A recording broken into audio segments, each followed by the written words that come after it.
Well, no parent ever thinks something that they buy their child to keep them out of harm's way would actually hurt them. But that's exactly what happened to the couple we're about to tell you about. Their daughter died after texting and driving. Tonight, two grieving parents tell 11 Alive's Jay Watson how they want to spare you and your family the same hurt they're dealing with. She loved math, she loved science classes, she was a straight-A student. She'd applied and already gotten accepted to the University of Texas at Austin, Cal Berkeley. Victoria Heil was a classic overachiever. She was also a typical teenager. She didn't give us any reason to worry. One of the reasons Amy and Greg Heil didn't worry, they bought Victoria a cell phone. The cell phone was this great parenting tool, is how we looked at it. I knew where she was. I could call her anytime. I knew she would answer.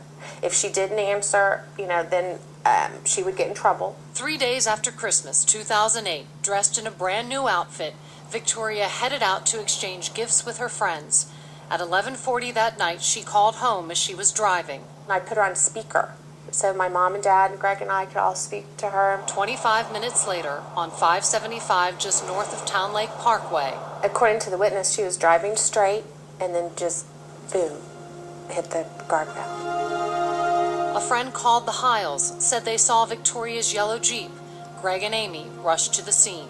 When we got there, the road was blocked with fire trucks and the police, and when we got out of the car, they met us, and they wouldn't let us go over. In a horrifying blur, they were told their daughter was dead.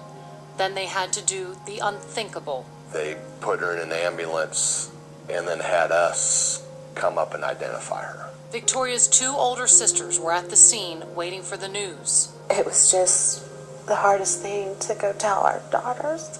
My sister was gone.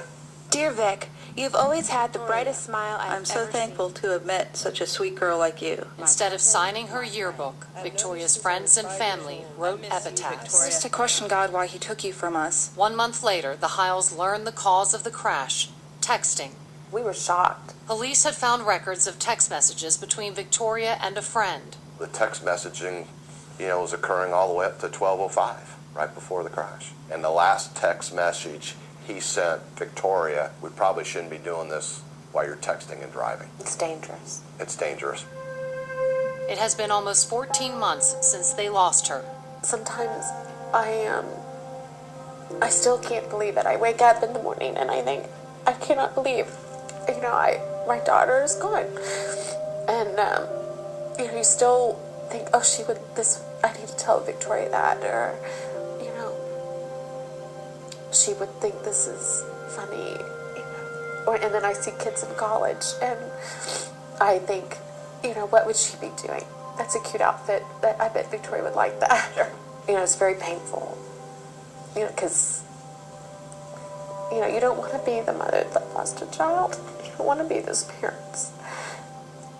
You really want to go back and just redo, and put controls on this cell phone, and I just wish I could go back. She was a child any parent would be proud to claim. Up until the moment she died, she was doing what many teenagers do, texting and driving. You get them this device so you know where they are, and yet, it's, in our case, it was a death instrument. I mean, it's hard. Greg and Amy Heil signed the Great Hang-Up Pledge, saying Victoria would be proud. They tell their story, reliving the pain of their loss, so other parents won't have to know what it feels like to be them. Victoria was brilliant, and Victoria wanted to make a difference in the world. And now she's making that difference. She's just making that difference through us.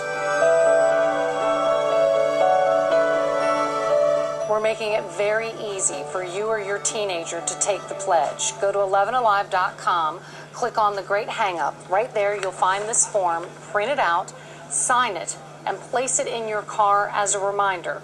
The Hiles truly believe this will make a difference. 11 Alive's Great Hang-Up campaign against distracted driving continues to mushroom. Tonight, Paul Crawley talks with the grandmother of a texting and driving victim who fears an attempt to outlaw it may be in trouble.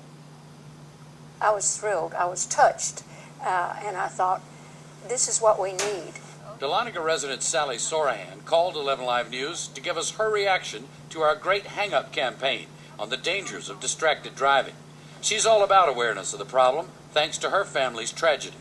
Last month, she told us about the death of her 18-year-old grandson, Caleb Sorahan.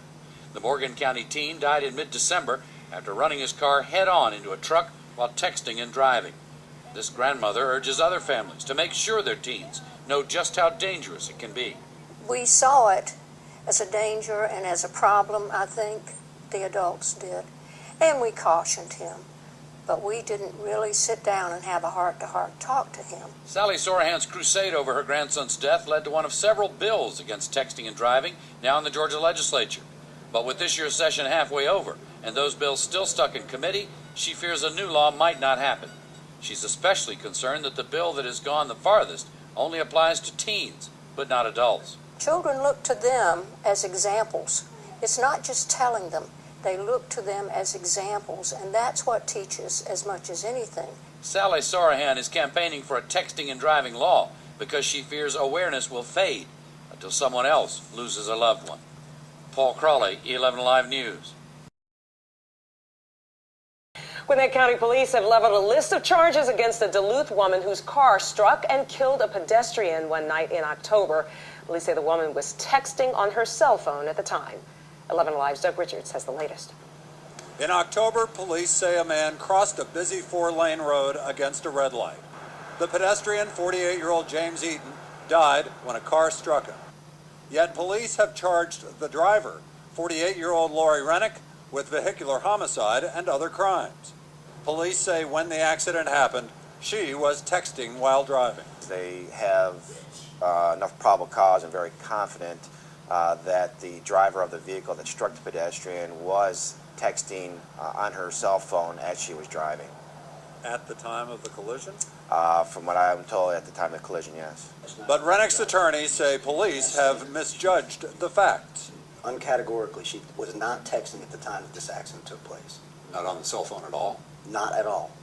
Cell phone was completely put away? She was not distracted by the cell phone by either talking on it or texting at the time that this accident occurred. The case is a first in Gwinnett. Distracted driving is becoming a national fixation.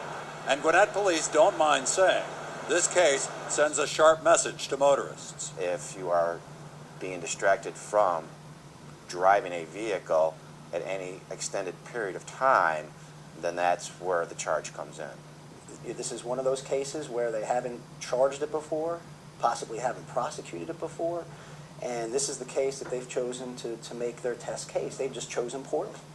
Though the case is groundbreaking in Gwinnett, it's not likely the last of its kind, especially if a bill now in the legislature passes, which would make all texting and driving illegal in Georgia. In Gwinnett County, Doug Richards, 11 Alive News.